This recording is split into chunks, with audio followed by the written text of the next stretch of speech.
আসসালামু আলাইকুম। পঞ্চম শ্রেণীর প্রিয় শিক্ষার্থী বন্ধুরা, আজকে আমরা তোমাদের পঞ্চম শ্রেণীর গণিত বইয়ের তৃতীয় অধ্যায় চার প্রক্রিয়া সম্পর্কিত সমস্যা এই অধ্যায়ের 20 পৃষ্ঠার আমরা 7 থেকে 16 নং পর্যন্ত অঙ্ক আজকে ক্লাসে আমরা সমাধান করব। প্রিয় শিক্ষার্থী বন্ধুরা, এগুলি আমরা অন্য একটি পেজে সমাধান করে তোমাদেরকে ভালোভাবে বুঝিয়ে দিচ্ছি। পঞ্চম শ্রেণীর প্রিয় শিক্ষার্থী বন্ধুরা, আমরা 7 থেকে 16 পর্যন্ত প্রত্যেকটি অঙ্ক সমাধান করে নিয়েছি। কিভাবে সমাধান করা হয়েছে তোমাদেরকে এখন ভালোভাবে বুঝিয়ে দেওয়া হবে। দেখো, 7 নম্বরে বলা হয়েছে জালাল সাহেবের মাসিক বেতন 8,765 টাকা। প্রতি মাসে তিনি 3,225 টাকা বাড়ি ভাড়া, 4,850 টাকা অন্যান্য জিনিস ক্রয়ে খরচ করেন। অবশিষ্ট টাকা তিনি ব্যাংকে জমা রাখেন। তিনি 8 মাসে কত টাকা জমা করেন? অর্থাৎ জালাল সাহেবের মাসিক বেতন 8,765 টাকা। এই মাসিক বেতন থেকে তিনি প্রতি মাসে 3,225 টাকা বাড়ি ভাড়া দেন এবং 4,850 টাকা সংসার বাবদ অন্যান্য জিনিস ক্রয় করেন। ঠিক আছে, তারপরে তিনি তারপরও বেতন থেকে এই দুইটা জিনিস দেওয়ার পরে, এই দুইটা জিনিস খরচ করার পরও তার কিছু টাকা থাকে, সেই টাকা তিনি কি করেন? ব্যাংকে জমা রাখেন।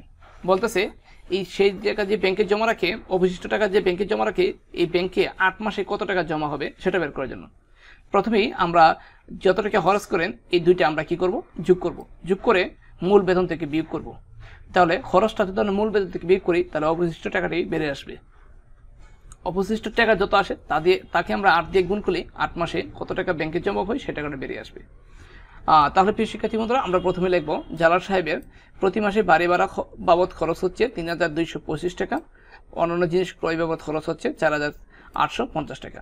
এক মাসে মোট খরচ হচ্ছে 8,075 টাকা।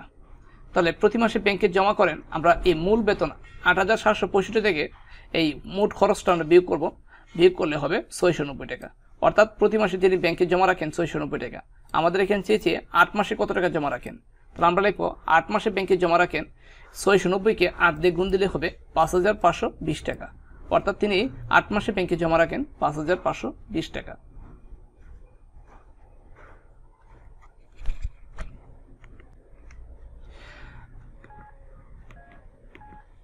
তারপর প্রিয় শিক্ষার্থী বন্ধুরা, 8 নম্বর অঙ্কটি বলা হয়েছে ফরিদা ও ফাতেমার বেতন একত্রে 19,950 টাকা। ফরিদা অপেক্ষা ফাতেমা 2,450 টাকা বেশি পায়। ফরিদা ও ফাতেমার প্রত্যেকের বেতন কত? এখানে প্রিয় শিক্ষার্থী বন্ধুরা দেখো, দুজনের একত্র টাকা হচ্ছে 19,950 টাকা। এর মধ্যে ফরিদার অপেক্ষা ফাতেমা, এটা একটা দাগ হবে, ফাতেমা 2,450 টাকা বেশি পায় এই টাকার মধ্যে। এই টাকার মধ্যে ফরিদার বেশি টাকা রয়েছে, অর্থাৎ ফাতেমার এই টাকার মধ্যে কি 20 টাকা রয়েছে। কত? 2,450 টাকা ফাতেমার 20 টাকা রয়েছে। এখন আমাদেরকে ফরিদা ও ফাতেমার প্রত্যেকের টাকা বের করতে হবে। আমরা সহজ একটা নিয়মে যার টাকা কম রয়েছে তার টাকাটা আগে বের করব। এখানে ফরিদার টাকা কম রয়েছে, ঠিক আছে, কারণ ফরিদা অপেক্ষা ফাতেমার এত টাকা বেশি, তার মানে ফরিদার টাকা কম রয়েছে। আমরা লিখবো ফরিদার বেতন। এই মোট বেতন থেকে যত টাকা বেশি ফাতেমার রয়েছে সেই টাকাটা বিয়োগ করব। বিয়োগ করার ফলে আমরা 2 দিয়ে ভাগ দিব, তাহলে ফরিদার বেতনটা বেরিয়ে আসবে। অর্থাৎ যার টাকা কম রয়েছে তার টাকাটা আমরা আগে বের করব। তার টাকাটা কীভাবে বের করব? মোট টাকা থেকে যার টাকা বেশি রয়েছে সেই টাকাটা বের করে 2 দিয়ে ভাগ দিব। তাহলে 19,950 থেকে 2,450 টাকা বের করে দিলে থাকবে 17,500 টাকা। 17,500-কে 2 দিয়ে ভাগ দিব। 17,500-কে 2 দিয়ে ভাগ দিলে হবে 8,750 টাকা। ঠিক আছে, তার মানে ফরিদার বেতন হচ্ছে 8,750 টাকা। তারপরে আমরা লিখবো যে ফরিদার বেতন 8,750 টাকা। তার ফরিদার বেতন অপেক্ষা ফাতেমা কিন্তু 2,450 টাকা বেশি পাই। তাহলে ফরিদার বেতনের সাথে আমরা 2,450 টাকা যদি যোগ করি তাহলে কিন্তু ফাতেমার টাকা পেয়ে যাচ্ছি। লিখবো যে ফরিদা অপেক্ষা ফাতেমা 2,450 টাকা বেশি পাই। তার ফাতেমার বেতন হবে, ফরিদার বেতন 8,750 সাথে ফাতেমার 20 টাকা 2,450 যোগ হবে কত? 11,200 টাকা। অর্থাৎ উত্তরটা হবে ফরিদা পাই, ফরিদার টাকা হচ্ছে 8,750 টাকা আর ফাতেমা হচ্ছে 11,200 টাকা। প্রিয় শিক্ষার্থী বন্ধুরা, আশা করি এভাবে অঙ্ক তোমরা যে কোনো অঙ্কগুলি সমাধান করতে পারবো খুব সহজেই। প্রিয় শিক্ষার্থী বন্ধুরা দেখো, 9 নম্বর অঙ্কটি বলা হয়েছে রাজু ও রনির একত্রে 690টি লিচু আছে। রাজু অপেক্ষা রনির 86টি লিচু কম আছে। রাজু ও রনির প্রত্যেকের কতটি করে লিচু আছে? আমরা এখানে দেখতে পাচ্ছি দুজনে একত্রে লিচু আছে 690টি, আর এখানে রাজু অপেক্ষা রনির 86টি লিচু কম আছে। আমরা 8 নম্বর অঙ্ক বলেছিলাম যার কম থাকে তার কি সংখ্যাটি আমরা আগে বের করব।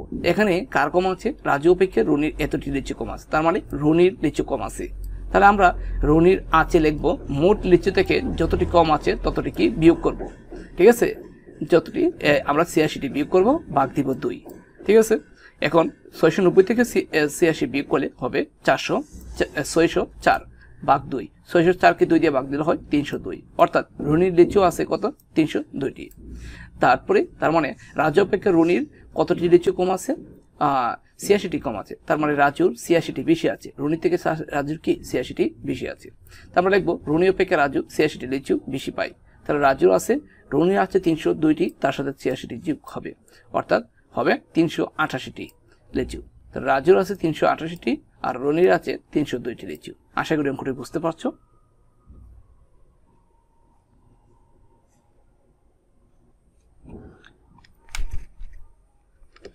যে 10 নম্বর অঙ্কটি বলা হয়েছে মা এবং পুত্রের, এখানে পুত্রের হবে, পুত্রের বয়সের সমষ্টি 60 বছর।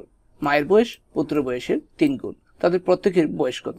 এখানে দুজনের বয়সের সমষ্টি 60 বছর দেওয়া আছে, আর মায়ের বয়সটা হচ্ছে পুত্রের বয়সের 3 গুণ। ঠিক আছে, আমরা সহজ ভাষায় লিখবো মায়ের বয়স 3 গুণ হলে পুত্র বয়সটা অবশ্যই 1 গুণ হবে, পুত্র বয়স 1 গুণ। তাহলে মোট বয়সটা কত গুণ? মোট বয়স হচ্ছে 4 গুণ। ঠিক আছে, যত বয়স তোমরা যদি মায়ের বয়স 5 দেওয়া থাকে, তা পুত্রের বয়স না দেওয়া থাকে পুত্রের বয়স 1 গুণ ধরে যোগ করে নিবে। প্রথমে আমরা এই অর্থাৎ গুণটা, বয়সের গুণটা আমরা যোগ করে নিলাম 4 গুণ। এখন পুত্রের বয়সটা বের করবো, আমরা মোট বয়সকে এই 4 দিয়ে ভাগ দিব। মোট বয়সকে 4 দিয়ে ভাগ দিয়ে 4 15 60, মানে 15 বছর। পুত্রের বয়সটা হচ্ছে 15 বছর। মায়ের বয়স পুত্রের বয়সে 3 গুণ। পুত্রের বয়স যেহেতু 15 পেয়েছি, 15কে 3 দিয়ে গুণ দিলে হবে 45 বছর। মায়ের বয়স 45 বছর আর পুত্রের বয়স হচ্ছে 15 বছর। দুইটা সমষ্টি করলে আবার কত হবে? 60 বছর হবে। 11 নম্বর বলা হয়েছে ভাজক 78, ভাগফল 25, ভাগশেষ হলো ভাজকের 1/3, অর্থাৎ ভাগশেষটা হচ্ছে ভাজকের 3 ভাগের 1 ভাগ। ভাজ্য কত? এখানে ভাজক 78, ভাগফল 25 আর ভাগশেষটা ভাজকের 3 ভাগের 1 ভাগ। তাহলে 78কে 3 দিয়ে ভাগ দিতে হয় 26। ঠিক আছে, ভাগশেষ পাচ্ছি আমরা 26। এখন আমরা জানি ভাজ্য সমান সমান ভাজক গুণ ভাগফল যোগ ভাগশেষ। এটা কি সূত্র? অবশ্যই তোমরা এটা মুখস্থ করে নিবা। তা ভাজক 78, ভাগফল 25, ভাগশেষ 26। ঠিক আছে, এখন আমরা এই দুইটা যদি গুণ করি তাহলে হবে 1950। অবশ্যই তোমরা এটা গুণ করে নিবা। 78 সাথে 25 গুণ দিলে হবে 1950 যোগ 26। 1950 সাথে 26 যোগ করলে হবে 1976। তার ভাজ্য কত? 1976।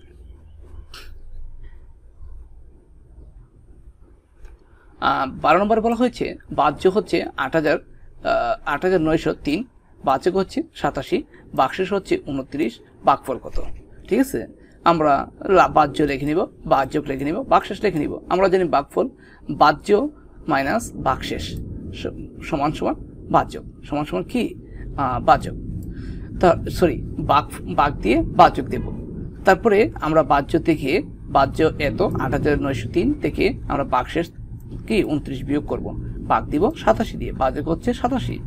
তাহলে 8903 থেকে 29 বিয়োগ করলে 8874 হয়, ভাগ 87 হবে। যদি তোমরা 87 দ্বারা এটাকে ভাগ দাও তাহলে হবে 102। সেই ভাগটা আমরা তোমাদেরকে দেখাইছি, যেহেতু এটা একটা ভাগ, অর্থাৎ আমরা 87 লিখবো। লিখি এখানে আমরা লিখবো 8074। এই ভাগটা একটু সহজ। দেখো, আমরা 87 দ্বারা যদি এটাকে ভাগ দিই, প্রথম 2 সংখ্যাকে, এখানে 2 সংখ্যা, আমরা 2 সংখ্যাকে ভাগ দেব, দেওয়ার চেষ্টা করবো, না যারা 3 সংখ্যা দেবো। যেহেতু এই 87 থেকে 88 বড়, তাহলে আমরা 2 সংখ্যার ভাগ দিব। তাহলে কয়বার যাবে? একবার যাবে। একবার গেলে হবে কত? 88। এখানে আমরা 87 লিখব। যদি 88 থেকে 87 বিয়োগ করি, অর্থাৎ থাকবে কত? 1 বিয়োগ করলে পরবর্তী আমরা নামাবো 7। কিন্তু পরবর্তী একটি সংখ্যা নামানোর পরে আমরা দেখতে পাচ্ছি 17 আর এখানে হচ্ছে 87। ঠিক আছে, এখানে কত? 87। তার মানে প্রিয় শিক্ষার্থী বন্ধুরা, এই ভাগটি যাচ্ছে না। তার মানে আমরা আরেকটি সংখ্যা নামাইতে হবে। এখানে একটি টেকনিক হচ্ছে, এখানে একটা নিয়ম হচ্ছে যে একসাথে 2টা সংখ্যা যদি তুমি নামাও, ঠিক আছে, বিয়োগ করার পরে একসাথে 2টা সংখ্যা নামাইলে তোমাকে একটা শূন্য ভাগফল দিতে হবে, অটো একটা শূন্য দিতে হবে। ঠিক আছে, আরেকটা নিয়ম হচ্ছে মানে ভাগশেষ একটা সংখ্যা নামাইছো কিন্তু ভাগ যাইছে না, আর কোনো সংখ্যা নাই, তাও একটি শূন্য দিতে হবে। ঠিক আছে, তারপরে আমাদের এখানে হচ্ছে 174। এখন যদি আমরা 2 দিয়ে ভাগ দিই তাহলে হবে, দেখো, 7 × 14, 4, 8 দ্বিগুণ 16, 16 আর 1 হচ্ছে 17, ঠিক আছে, অর্থাৎ মিলে যাচ্ছে। আশা করি ভাগটা বুঝতে পারছো। 102, ভাগফল কত? 102। 13 নম্বর বলা হয়েছে একটি কারখানায় 7 দিনে 2520টি সাইকেল তৈরি হয়, ওই কারখানায় 3 সপ্তাহে কতটি সাইকেল তৈরি হবে? 7 দিন বলতে 1 সপ্তাহ, আমরা লিখবো যে 1 সপ্তাহ সমান 7 দিন, তাহলে 1 সপ্তাহে সাইকেল তৈরি হয় 2520টি, তার 3 সপ্তাহে সাইকেল তৈরি হয়, এটাকে 3 দিয়ে গুণ দিলে হবে কত? 7560, অর্থাৎ উত্তরটি হবে 7560।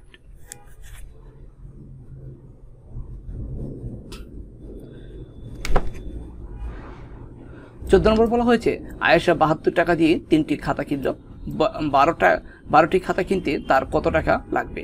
অর্থাৎ 72 টাকা দিয়ে 3টি খাতা কিনলো, 12টি খাতা, সেক্ষেত্রে আমাদের কি একটি খাতার মূল্য বের করলেই আমরা 12টি খাতার মূল্য বের করতে পারবো। আমরা লিখবো 3টি খাতার দাম 72 টাকা হলে একটি খাতার দাম 72কে 3 দিয়ে ভাগ দিলে হবে 3 24 72, অর্থাৎ 24 টাকা।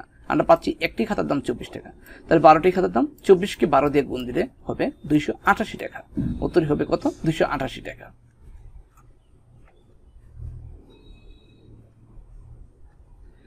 15 নম্বর অঙ্কটি, প্রিয় শিক্ষার্থী বন্ধুরা, যদি 8 কেজি পোলার চালের মূল্য 960 টাকা হয়, তাহলে এই 4800 টাকা দিয়ে কত কেজি চাল কেনা যাবে? অর্থাৎ 8 কেজি পোলার চালের দাম এখানে দেওয়া আছে, যেহেতু আমাদেরকে কেজি জানতে চেয়েছি, তাহলে আমরা লিখবো 960 টাকাতে পাওয়া যায় 8 কেজি চাল, লিখবো যে 960 টাকা দিয়ে পোলার চাল কেনা যায় 8 কেজি, তাহলে 1 টাকা দিয়ে কেনা যায় অবশ্যই কম, আমরা 960 দিয়ে 8কে ভাগ দিব, তাহলে 4800 টাকা পাওয়া যায় একটু বেশি, এই জন্য আমরা উপরে ভাগ দিব, এই শূন্য আর এই শূন্য কেটে দিব, আর 8 কে 8, 8 12 96, কত? 8 12 96, এই 12 একে 12, এই 12 4 12 48, আর যে একটা শূন্য রয়েছে শূন্য, অর্থাৎ কত হবে? 40, অর্থাৎ 40 কেজি, ঠিক আছে, 4800 টাকা দিয়ে 40 কেজি চাল পাওয়া যায়।